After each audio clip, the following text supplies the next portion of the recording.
Now, if you need this reminder, here you go. Don't take tax advice from TikTok. That's the warning now from the IRS as filing season is underway. So the agency says there are new review methods now in place after an uptick in wrongful claims from people following bad advice on social media. CBS News Philadelphia consumer reporter Josh Sidorowitz is in your corner with what tax professionals want you to know so you don't face penalties or a delayed refund.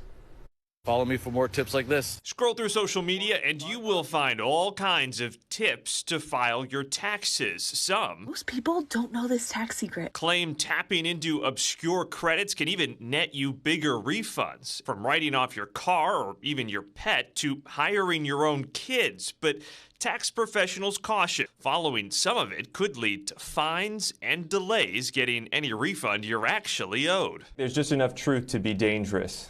There's usually some credibility in the claim, the credit, the deduction. It does exist, but not the way they phrase it, and certainly not with the way they're intending it. The problem prevalent enough now, the IRS says it is stepping up reviews of returns that claim these other withholdings, saying instead of looking to ill-informed information on social media, speak to a trusted tax professional. More than 500,000 taxpayers at the end of last year were still waiting on their refunds that were frozen for review by the IRS after claiming credits they potentially weren't eligible for. The National Taxpayer Advocate's annual report to Congress in January partly blaming misinformation on social media. Jackson Hewitt Chief Tax Officer Mark Stieber says the biggest mistake people make is not claiming credits they do actually qualify for, like the earned income and the child tax credit. Here's the thing that people don't really fully appreciate. If you leave off an income item, if you leave off your crypto, the IRS is generally looking for that and you might get a question.